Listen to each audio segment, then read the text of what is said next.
Hello and good evening. Thanks for joining us on this evening's edition of Majority Caucus. We are live, coming your way on Multi TV, on Joy News to be precise. My name is Ali Dawood, and as usual, I will be the host of tonight's show. Tonight, campaign is heating up, and so we should expect the dynamics of the political platform to also change.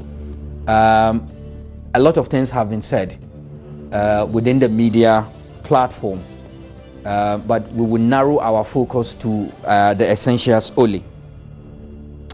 Dr. Mahmoud Bawumia, I will come to Akufado. Dr. Mahmoud Bawumia, I'm afraid he's becoming an embarrassment of a Muslim political figure. I make this statement with no regret, because he has demonstrated time and again that he deserves no merit when you are trying to characterize the person of Dr. Mahmoud Bawumia. I can live with a corrected mistake. For instance, if an error is committed and he has been identified, the error has been identified and rectified, I can live with that. What I cannot entertain, and in fact, what any decent society should fight against and resist, is for an ongoing injustice. I would explain. Dr. Mahmoud Bawumia, let me get the date correct, on the 18th of August 2015 at the Alisa Hotel, had the occasion to announce to the good people of Ghana that he has evidence to the effect that he has identified 76,000 aliens within our national register. As we speak this evening, Dr. Mahmoud Bawumia has been unable to defend this allegation. The EC chair has had the occasion to, as it were, discount some of these claims. In fact, all of the claims that they made, rejected this claim. As we speak, Dr. Mahmoud Bawumia is yet to present the 76,000 evidence to the EC for her to authenticate the voter register. My dear viewers, this is not a joke. This is a person running for the office of the Vice President of the Republic of Ghana. And he told blatant lies. We should not gloss over it. We should not at all. He has neither apologized nor come to withdraw the statement he made, nor rectify his allegation, since the EC discounted the claim. We haven't been told anything. And yet Dr. Mahmoud Bawumia had the effrontery to accuse this government and its appointees of stealing state monies when they land their manifesto, of all the better things that he could tell his followers. This is not a joke. To tell the good people of Ghana that you have identified 76,000 people and we are begging you for evidence. You don't even have the decency to apologize to the good people of Ghana. You are not coming to withdraw your allegation.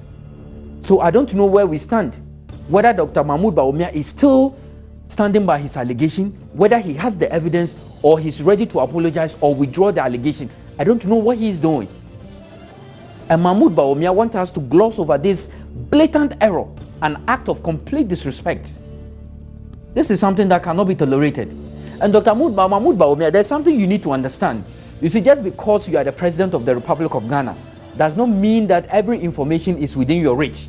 If indeed there has been an orchestrated method to make sure that those information are kept outside your purview, you will never have access to those information.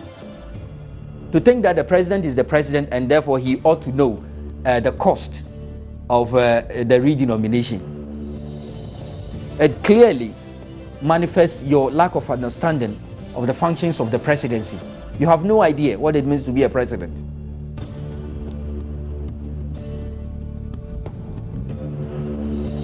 Mahmoud Bawumia,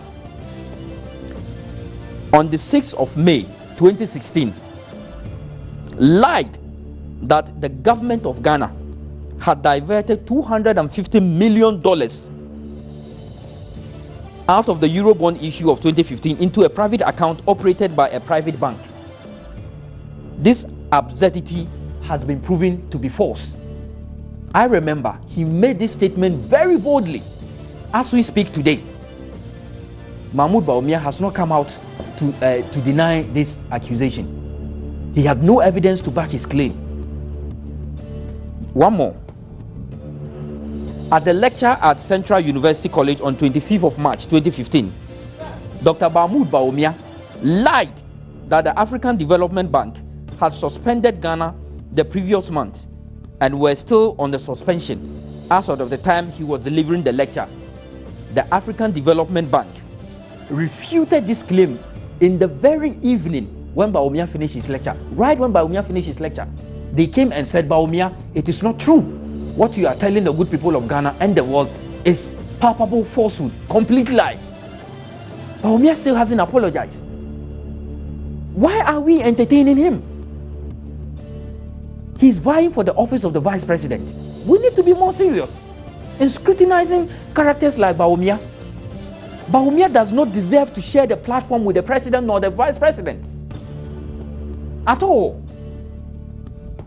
To consistently hear Bawumia accuse the president, you are incompetent, and then listen to the pack of lies Bawumia every day bombard the good people of Ghana with.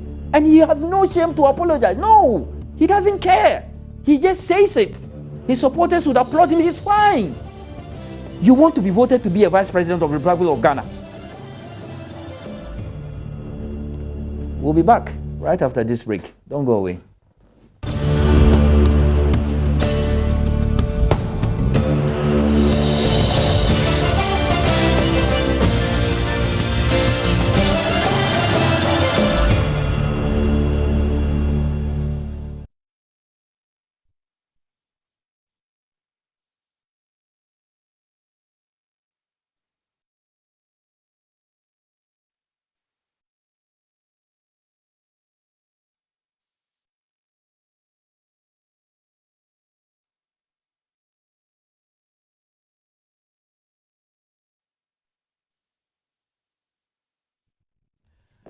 Hello and welcome back.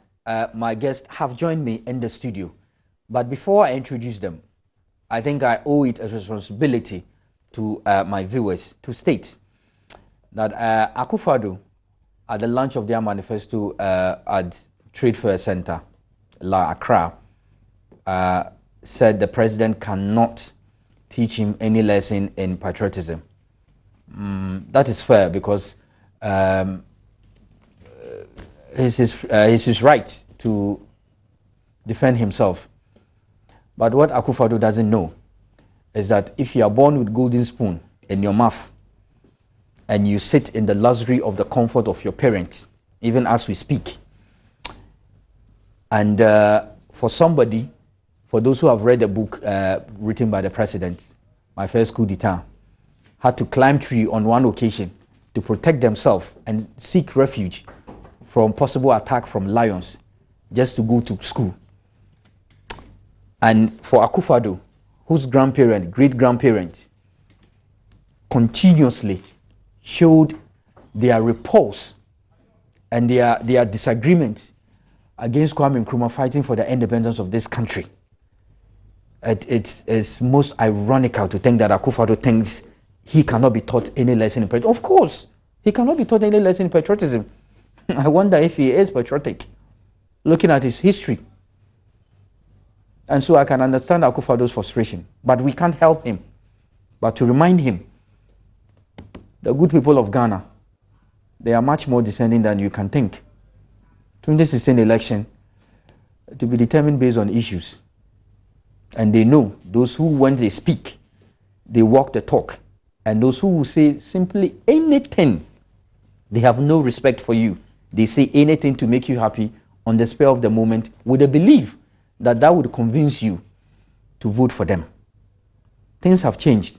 This is 2016, not 2001 or 2000. I have in the studio Kobi Fiagbe. He's the editor of the Ghanaian Lens newspaper. Also in the studio is Prince Derek Eje, who is the deputy CEO of the Youth Enterprise Support, the YES. They would help me to deal with the issues. Today we are looking at we will discuss. It's a cocktail of issues. The president, Greater Accra, the second leg is happening. It's magnificent. It's big. I was at Fadama, Dudua. It was great. And then tomorrow he will be at Abavana Park. That's the Kutubabi Swag Park. And Ayawaso North, Central, East, West Wagon, all would congregate there. You should not miss it. Thank you very much, gentlemen, for your time in the studio.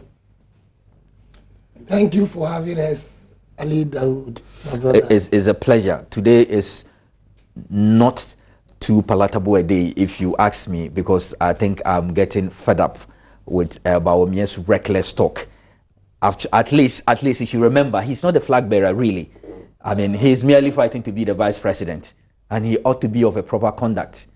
But, I mean, that is what you get from MPP. Bawumia otherwise would have been a fine material, but the fact that he aligned himself with the MPP, Bawumia has become a very strange character, if you ask me. And I think that it's about time that he's stood in the face. Politics is not about name calling and insult. Competence is a hallmark. I'm not surprised at anything Bawumia says any longer, because consistently this is a gentleman who has proven that he's not interested in creating an image for himself. He's interested in power, and it doesn't matter how the power is gotten. That is what, and let me illustrate. I heard you make reference to the 76,000 names that he claimed he found on the Togolese register, on the Ghanaian register. And brother, this was one pronouncement that almost threw this country into chaos. Yes, it was not a joke at all. You had former presidents issuing statements, former President Kufuor, former President Rawlings, and very respectable religious leaders issuing statements and calling our register an ECOWAS register, and we don't need ECOWAS register on the basis and on only the basis of what Dr. Bawumia had come to say publicly and confidently. Now, you would expect that a person of a stature of somebody who had been a deputy governor of the Bank of Ghana and who had run previously as a running mate in a presidential election would have a certain modicum of credibility such that when that person speaks authoritatively on a public platform, you expect that, no, I mean, even if there are doubts, the doubts would inure to his benefit. So once he made those pronouncements, it got the whole nation agog. Everybody, what is this? And without waiting, because of the person that he is. Now, several months after he's made this allegation, not only has he refused to come to provide the remaining 90% that he says it was work ongoing at the time he was speaking, but he has also not come to substantiate the one that he spoke about. You know what? He claimed to have found a thing in the Togolese register. Now, the EC says that give us the register that you have, the one that you did the analysis with. You are claiming that you cannot give that register to the EC, and the EC should go to the Togolese for the register. The EC did go to the Togolese, and we are told that the Togolese says our register is not a public document. Now, notwithstanding that, you could still have the opportunity to give us the document that you referenced so that we can also do the comparison. To date, nothing. Your own claim. You have your so-called evidence. Bring it, so I will say what you are saying is true. You say you won't bring it. The worst part, which people almost always forget, is a reference to a polling station in Caucus South that says that every single person who registered there got his picture clipped onto the voters register, and therefore it was fraudulent. That claim also has been found to be false. But do you know why he would do that? Do you know why they target him? And do you know why they surreptitiously brought the Caucus South police station in? To create doubts. The idea is to create the impression that Togolese, and those are NDC strongholds, Togolese nationals have been imported to come and register to vote for the NDC. Or the Ghanaian people who are living there are not Ghanaians, they are Togolese citizens. Two things. And now, when you take all this and you go back to the tape, the video recording of Kobna Japan at the EC office in the year 2008, making the claim that those people live in the voter region, with specific reference to Hohwe and the voter region as a whole, we know the place, there are no human beings there. In fact, they could not have gotten this number of votes. Then you understand the mindset of the MPP with regards to the voter region and the votes that the NDC gets there. They have convinced themselves that the people there are not Ghanaian and they cannot be allowed to vote in the Ghanaian process. And that is why they must find every means possible to disenfranchise them. With no shred of evidence to back it up. Well, with some imaginary evidence that they produce, which they cannot back when DC made the demand towards that. And for me, that was when I realized that you can never take anything that Mahmoud Bawumia says serious and expect that he would be able to back it up.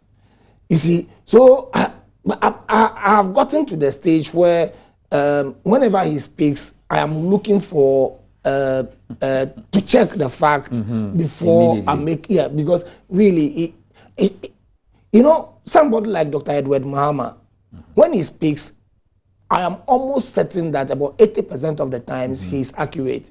Okay. Even where he is not accurate, it is not because he is deliberately lying to the people. Might be a genuine error. Yeah. But not this one. When you came and told us you bought airtime on major networks, paid for venue at a very expensive hotel, called the media, brought the TV cameras on you, and said that you personally led a team to do facial recognition checks between the Ghanaian register and the Togolese register, and you found at 10% of work done, you found 76,000 names. Wow, that is deliberate lies. That is frightening. Now, it may be a genuine mistake, but the way we see a genuine mistake is somebody coming back to say, "Oh, good, I was misled. Exactly, my software was not good, or the register that we were given was a fraudulent register." Or something. That is what I'm looking for. That is when you realize that it was a genuine mistake. But when the person pretends that nothing has happened, I have said it, Maka. Go. Then you know that it is not a deliberate mistake. It is part of a deliberate political strategy to whip up sentiment against people of the voter region and sweep and make the NDC look as if he has been getting votes from the diaspora, from outside Ghana. And that cannot... By the way, Akufo-Addo supported the claim too. Of course, yes. Of course. He said we don't need ECOWAS register, we need Ghanaian register. Of course, and that is where we are right now. And so for me, that gentleman has shown that you cannot take anything he says at face value. You must take your time. Because seriously, if our elders, the religious leaders, the chiefs, the former presidents who issued those strongly worded statements in the, following Dr. Bawumia's allegation, had not ended at that point, but had pushed the matter, do you know where we would have been today? Seriously. This country could have been in chaos if the NDC had not exercised restraint and said that, look, it's an allegation that has been made. Let's exercise restraint. Let's allow the EC to conduct an investigation. Let's stay back. Let the investigation unfold, and let's see. If the NDC hadn't exercised restraint and saw it as a threat on its electoral fortunes in the Volta region, do you know what could have happened? You see, people are not looking at those things. And that is what I'm trying to draw the attention to. They see it as, oh, it's not an action in isolation, yes. It is something that could have thrown this country into huge chaos. You understand? And it's for someone who wants to be a leader of this country, someone who wants to be a vice president in this country, to want to throw this country into chaos and ride on that chaos to become a vice president, it means that he doesn't deserve the leadership of this great country, as Kofi Kumsun said of Akufo-Addo himself. Yeah. You understand? He doesn't deserve the leadership of this great country. Okay. If you are ready to throw the country into chaos, then obviously just for your political you cannot be trusted with the destiny of this country. This is when you are not even in power. No. What if you are in power? I am most God forbid. Disgusted at his penchant for lies. Let me pick your views on this one quickly, so we'll delve into the President's Greater Accra second leg tour. Thank you very much, and a good evening to our viewers, and of course to the studios of Multi TV, Multimedia, my friends. It's nice to be back. Am I surprised at Bawumia? No, because if you listen to the teacher, Dr. Mensa Otabil, he talks about bad company. And he talks about people who, the all die, be die type of people. And I think that this is manifestation of that. When you keep bad company, you become Bawumia. And so, little wonder that he's become like the people that he's surrounded by. You mean he's been influenced by Akufo-Addo?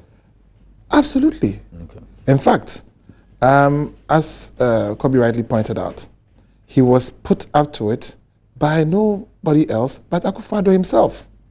Akufo-Addo's desperation for power has led him not just to, as it were, turn otherwise, soft people like Awoku, how soft he was, into a militant. He was my schoolmate at the University of Ghana. I mean, Awoku was one of those timid young men.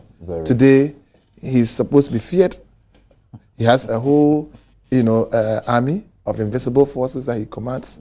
They apprehend innocent people. Yesterday, I understand they took one Nook's president. That is bad company. That is the destination. And so, one other thing is that not only do they tell lies, they intimidate people to say and do things that they expect done. So sometimes they'll hold a hostage. And even recently, I understand at the manifesto launch, some of the hostages refused to continue reading on live set. One of the speakers decided, no, enough was enough, and pretended that he could not read, he could not stand. And you mean he was forced against his wishes or will? There was a gun to his head. Only the cameras could not capture that gun. There was a hostage situation. And so it is not surprising. Even former President Kufuor has been held hostage a couple of times. That I remember. Yes. Even sometimes, he attends these things, and it's obvious that, the man wants his peace of mind. He's at this age, he doesn't need young men, barricading his house, war drums being beaten around. So I am not surprised at all. But like Kobe said, we need to take Ghanaians very seriously as politicians, whether you are NDC, NPP, PNC, or an independent. Anytime you come to speak, you're not just representing yourself, but you're representing the political class. And therefore, sometimes people say politics is dirty. People say that good people don't do politics because of people like Bawumia. They don't tell, the truth. Okay, let's grant him that he's told the truth. What stops Dr. Alhaji Mahmoud Bawumia from coming to provide the evidence? Because if the evidence is there, as simple as that, put the matter to rest. We can move on. it is obvious there's no evidence. It's obvious the man, just lied. And of course, I mean, he's been lying a few times since then. I mean, he's gotten into his rhythm. And people think that he's becoming a better politician. No.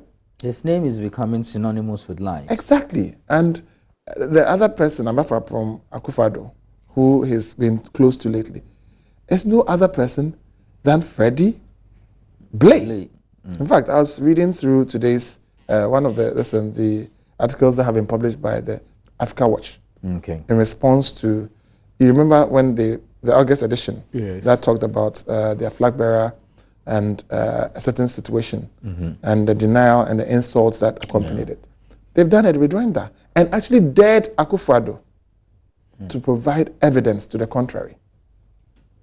They've dared him. And I think that it's a very big, challenge. I want to believe that if Akufo-Addo and the NPP and his handlers, including Bawumia, Afoko's replacement, what's his name? That would be Freddie Blay. Freddie Blay and Kwabena Jepon's replacement. That would be, I've forgotten his name. I've forgotten his name. Your friend, what's his name? John Boyd. John Boyd. So he's my friend. The replacements are many. So many replacements in the NPP. They should take Africa Watch on that day and produce the thing and let that matter also go to sleep. In fact, in the latest one, they've actually put out something very damning about Freddie Blay. As Deputy Speaker. Some offer that had accrued to now President John Dramani Mahama came onto his table. And it has been alleged by the Africa Watch that Freddie Blay took that offer that had come from London for the president then as a member of Parliament to go to London and do some job. Changed the name and put his name, Freddie Blay, there. He went to London for the interview, and as usual, it happened. It wasn't successful. Because he was an actual beneficiary. That is more serious than what is being alleged of some of. Exactly. That is more serious than what is being alleged that some, parties have done in respect of the filing of nominations. And I think that if Freddie Blay and the NPP are serious, they must take Africa Watch on and sue them. They have lawyers. In fact, Freddie Blay is a lawyer, isn't he? Yes. Akufo-Addo is a lawyer, isn't he? Apparently. So they must take them on and sue them and let this matter also rest. There are other things in there, and they make very strong statements that they actually supported. In fact, he is speaking, that's the editor and publisher, that indeed he was a supporter of Akufo-Addo's campaign and actually funded Akufo-Addo, and that he's Akufo-Addo's friend. However, he does not do politics with his paper. He does not do friendship with his paper. And that's the only reason why people are not funding Akufo-Addo's campaign is because when they funded the campaign the last time, they misused their funds. And so people are no longer willing to open their wallets. And therefore, the NPP is broke. Another serious charge, which coincides with Afoko and Kwabena Jepon's charge on Akufo-Addo.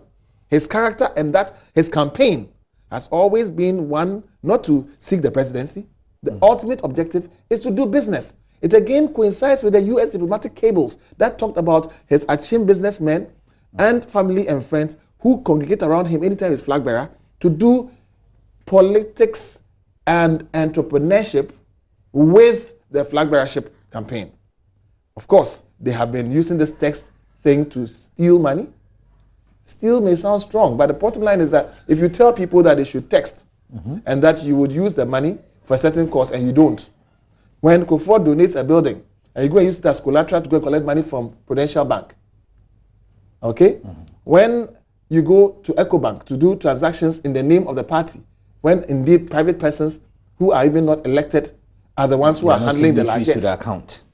Several of these fraudulent deals, including the forex fraud, are things that have been covered by the Afoko and Ajapon administration. For which reason Akufo-Addo, who is supposedly incorruptible, having been that. Your attention has been drawn to corruption in your party. His record is that one. And he decides to take the whistleblowers and set them aside. Yes. This is also now being put out frontally. And I think that Akufo-Addo, his campaign, and the MPP must challenge these allegations that are being made against them. But like I said, at the end of the day, we all know that the MPP has been in this business for some time. I mean, in Akufo's time, it was that bad. It's only gotten so much more down in terms of its positive outlook. I mean, in terms of... Let me draw your attention to something. Professor Mills was tagged the Asumdwehene. Yes. And obviously because he was a prayerful person, he was very godly. And I remember Akufo-Addo telling him that if he's going to use castle to pray, he should not turn castle into prayer camp. Yes. That is because he thinks that Mills was too prayerful. Yes. I remember then the general secretary, was his name, Sir John, yes. also attacked him. We are not looking for pastors, we are looking for presidents. I'm beginning to see a pattern. The manifesto launch. Yes, where they want to repackage Akufo-Addo to appear as though he's a man of God. And merely reading a verse from the holy book. I don't think that qualifies once enough, because everybody knows. We have not forgotten the true nature of Akufo-Addo and the MPP. We know. Yeah, actually. And we have seen that manifested when he became their flag bearer. And certain element that he thinks he cannot work with, even though elected by their Congress. So we know who Akufo-Addo is. This fake characterization needs to stop immediately. They cannot make a mockery of the word of God. Yeah. The MPP needs to be very careful. Yes. Actually, to buttress that point a little bit more, the repackaging of Akufo-Addo as a child is the funniest part of it. I mean, yes, they've tried to portray the violent, divisive Akufo-Addo as a unifier, an incorruptible man. That's all part of that line, thing. They're just telling us the opposites of things that he's. I mean, they now are. I don't know why, but I don't know who's advising them. But one, the man is divisive. Everybody knows that. There's evidence of that. The man is corrupt because at the end of the day, under his watch as foreign affairs, we all know the money has been unaccounted for and captured in the Auditor General's report. We also know the passports that got missing and ended up with drug barons. We also know the association with drug barons, Le Baron and his family members and others. This is public record. We also do know, as Attorney General, how he flunked. I mean, the president versus Chachikata and all that. So to try and now package the man as though he's done so well, when he's done so abysmally, even today, his record in the party, 2012 was better than now. So the man is taking a nosedive in every sphere. Then you come and give us the absurdity. The man is, kicking 73. Then you don't even turn him into 37. You turn him into a baby. You don't just put calipo at the man's lips and let him pose to cameras, but you actually now give him a new name, Adodi, as though he's a young man from the university. Adodi, secondary school guy man. Please. This will not wash. Not nickname. It won't wash. I mean, Ghanaians know the man. I'll take your view, but I need us to go for a quick break. When we come back, we'll continue the discussion. Stay with me.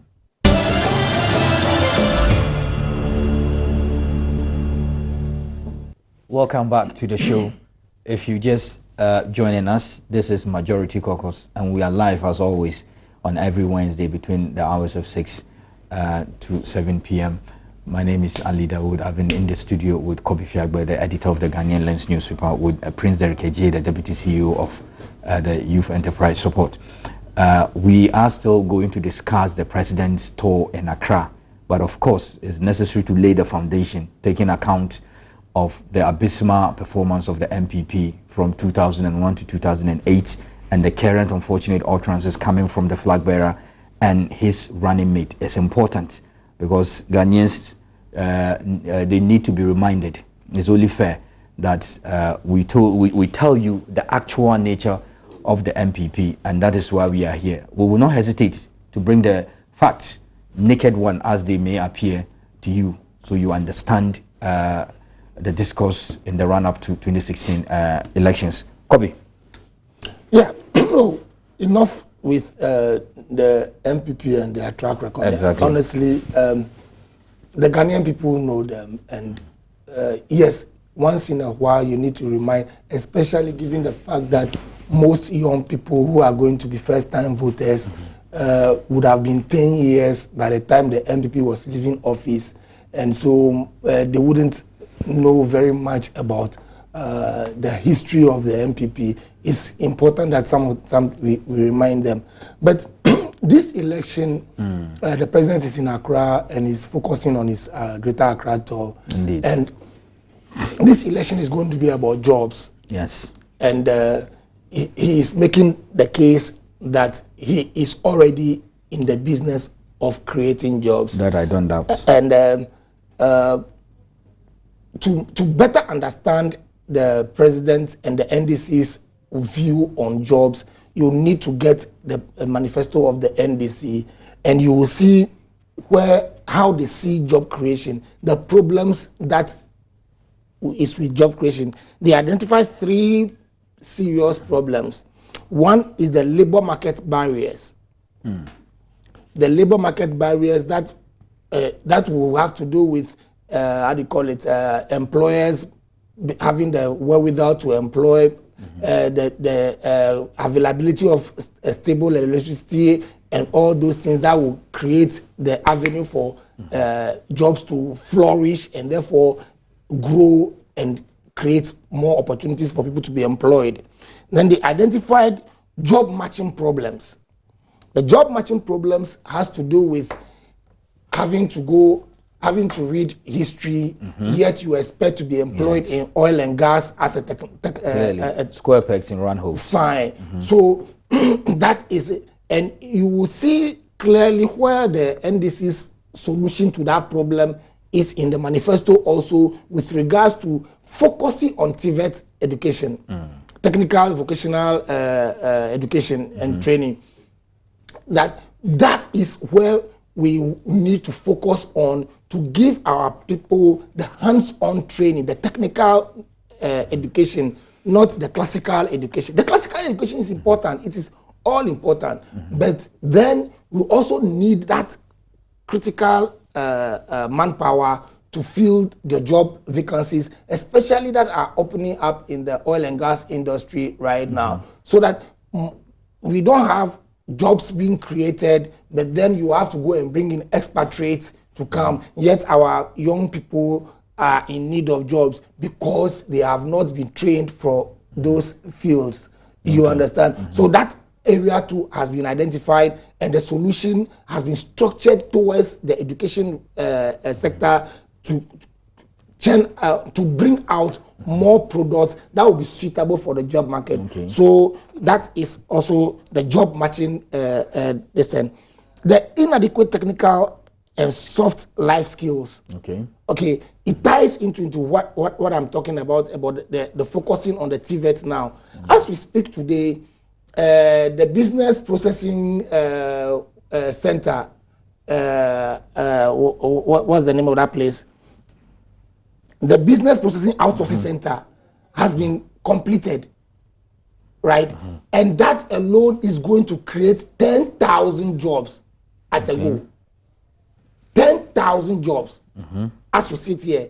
Now, what that does is that young people who are ICT savvy and all these things will be employed to work in those facilities and create opportunities. Now, the 10,000 jobs are the direct jobs.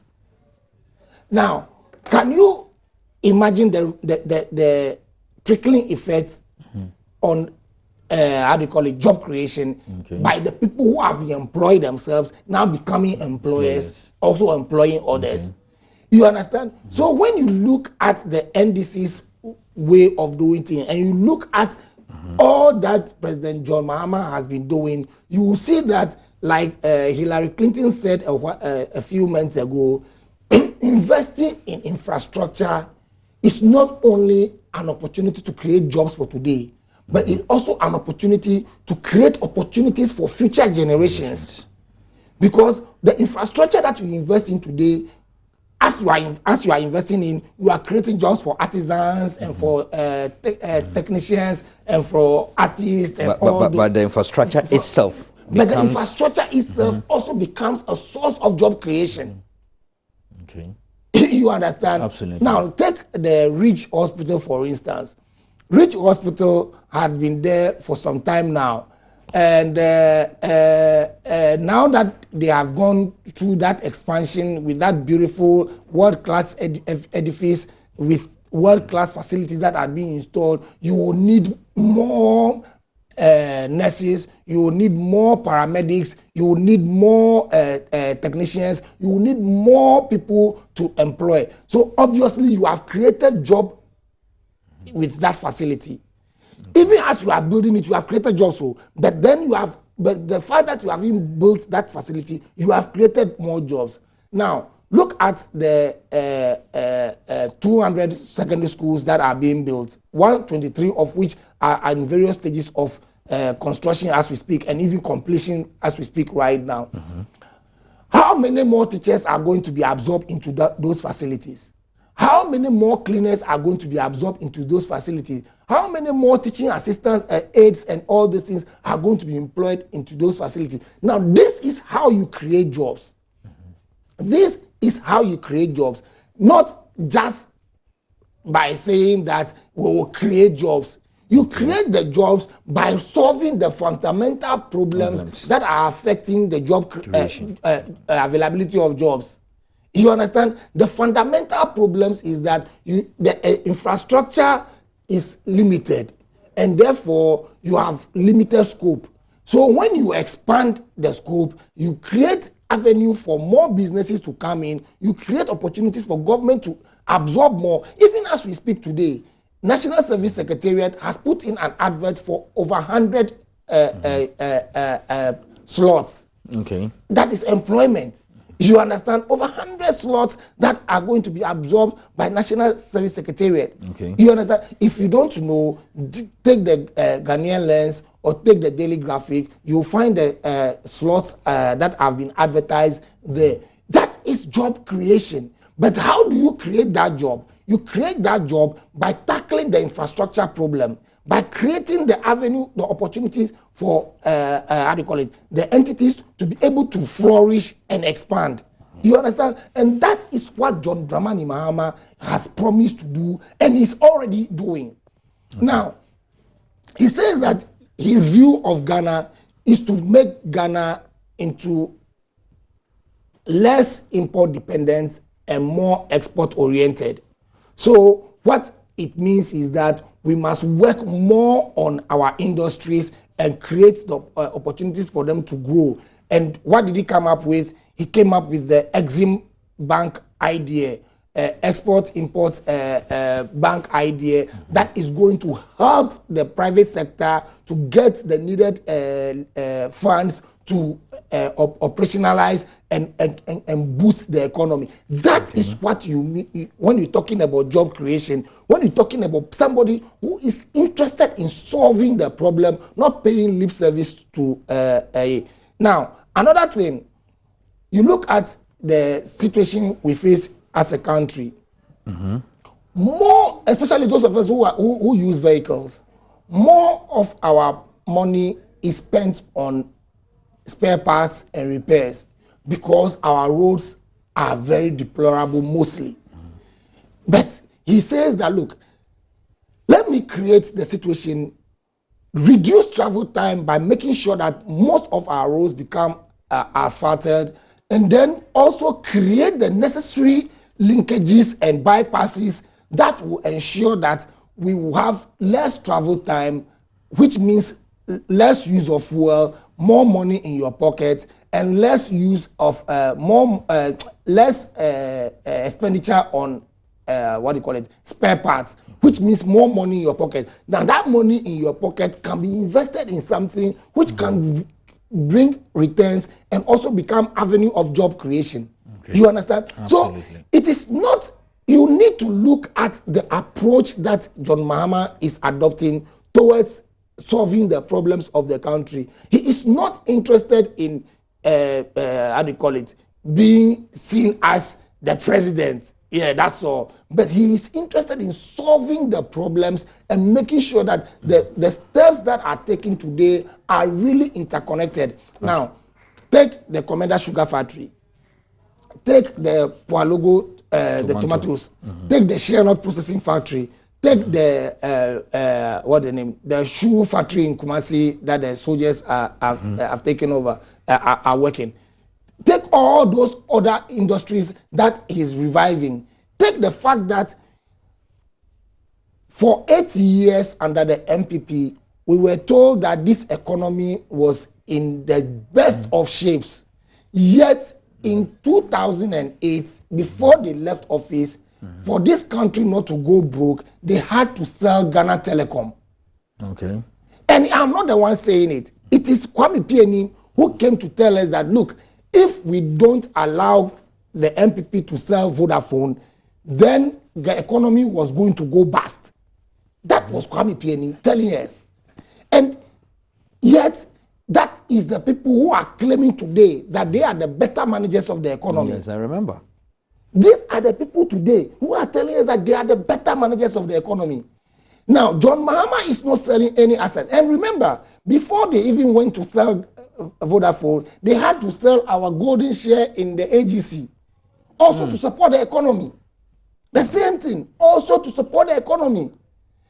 Having sold that they couldn't sustain it, eventually they had to sell Ghana Telecom to also to sustain the economy. Kobe, hold on your horses. John Mahama has not sold any asset. He is not selling any asset to support the economy. He is not selling any asset of the state to support the economy.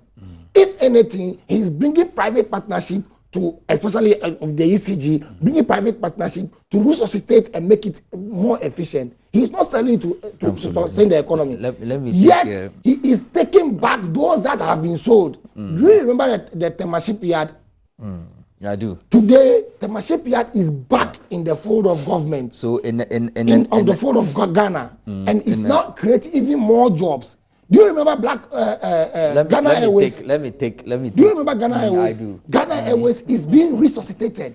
That is John Dramani Mahama. But there was a video I posted on my Facebook where the Nigeria, the head of the civil aviation was worried about Ghana taking all their air traffic businesses, everything. Yeah. That it's because it's a testimony. But this is a text from Philemon. Philemon Ajebiloine Kumasi. He said, thanks for the good show, but it's high time we should not worry our minds about Dr. Bawumia because he himself is frustrated. So he does not know or understand what comes out of his mouth.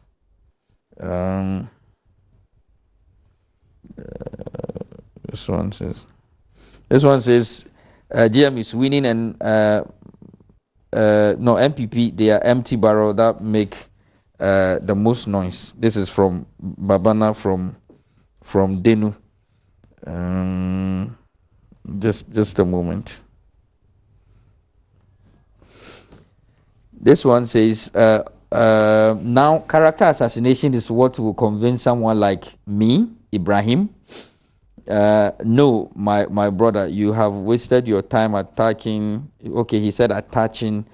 Okay, perhaps the grammar could be portrayed. It is not character assassination. It is restating the facts. I say, why haven't you jailed them if you think he erred when they had opportunities to serve the nation? Disappointed parliamentary candidate. You can't hate your.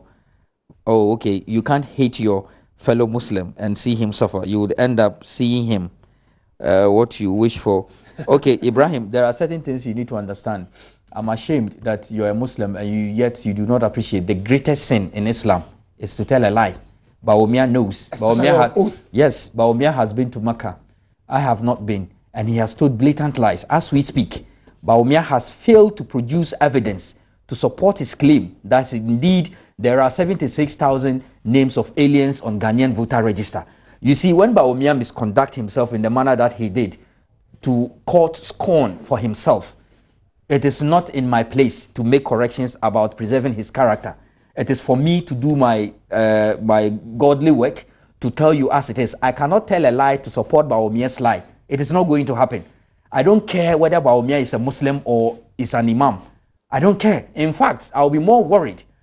Actually, I'm very worried that Bawumia is a Muslim and yet he's going on the path that he's going. We have seen Mahama. Mahama is also a Muslim or was a Muslim. I don't think anybody can attach such a penchant of lies to Mahama. After all, I think I remember Mahama with a campaign for indiscipline. I think that is godly. That is godly. But Bawumia, the platform that he has been given and what he is using it for, as a Muslim, I'm indeed the least proud. I am not. If he does it well, we would applaud him. But for what I am seeing, I'm not the only person. The entire Muslim Ummah are most shocked by his penchant for lies. Let me just take your view so we go home. Well, I think as for Bawumia, we shouldn't waste our time on him any further. All Ghanaians have seen him. Even the MPP know him. So it is not for nothing that he will be rather adding votes to the NDC column. Ghanaians know what is best for Ghana. Indeed, the evidence abounds.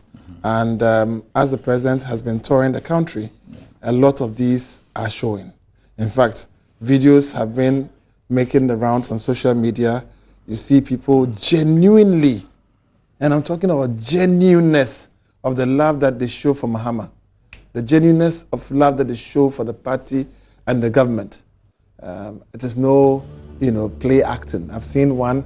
I'm really very much in love with that one, the one with the nurses doing the selfie, and the way the lady jumps, you can see. I mean, she's in the spirit. She's and there's uplifted. This talk about restoring teacher training allowance. In 2008, 3rd June, the MPP's budget statement, they proposed to abolish teacher training allowance. So teachers, if you're watching, the MPP is not your best friend. Yeah, they need to be told. You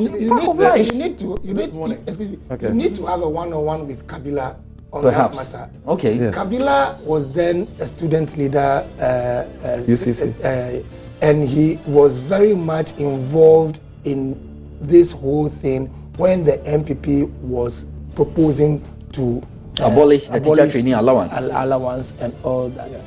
Actually, this morning also, Eslawusu was on this very station. That's Multimedia's Joy FM, and peddled another lie on behalf of her flag bearer Nana Akufo-Addo that students were paying fees and paying electricity bills, and that is not true. The lies right now, like I said, bad company. But the evidence is still unfolding. Bawumia said they are not going to tax pension. Yes, they're going to but the Constitution doesn't taxes. even allow you to tax pension. They're going to remove he didn't all know taxes. This, and he talks about incompetence. Exactly. And he's a Muslim. He's an Alaji. No, but what is happening these days? Even their own think tanks, even their own think tanks like Imani, etc., are now getting a little bit worried about. Do you know my worry with Bawumia? I mean, there are a lot of things Bawumia you can say. Tell the people what you will do. I don't understand why. But you should understand. He should be lying. It is bad company. Water bill says it's bad company. It's affiliation with Akufo-Addo. This message is from Akoto. I will come to you in 30 seconds. Akoto Akasi said no MPP again. The elephant is dead. Wrap it up for us. Okay. So the president has toured the country. We've seen all that is happening, and in Accra, we've been doing a lot of work also. We've been seeing the results. We've been interfacing with the people, and look, people can see the good things that are happening. They are not relying on the lies that the MPP is telling, because they can see. Indeed. Not too long ago, they said nothing was happening because we're working and making sure that the basement was dug and the foundation built, and a superstructure is. Tomorrow, there's further good news. For the students and young people in Ghana, the University of Ghana is going to come alive because one man is coming to the campus tomorrow. Inshallah. His name is John Dramani, the dramatic, the magician. John Mahama is coming to the University of Ghana and it's going to come alive. Let me just say this in my concluding remarks. Politics cannot be about religion, nor tribes, nor any ethnocentric sentiments. But the point is that as a Muslim, I'm proud that it's only under the presidency of a Christian president and a vice president who's also a Christian that we've seen people lifted from Tamale. a predominantly Muslim community straight to Mecca. A Christian president had to do that. We once upon a time had a Muslim president. Bawumia, Unimuwa Shenda. We've seen it before. Thanks for being with us. We'll be here inshallah next week Wednesday. Bye-bye.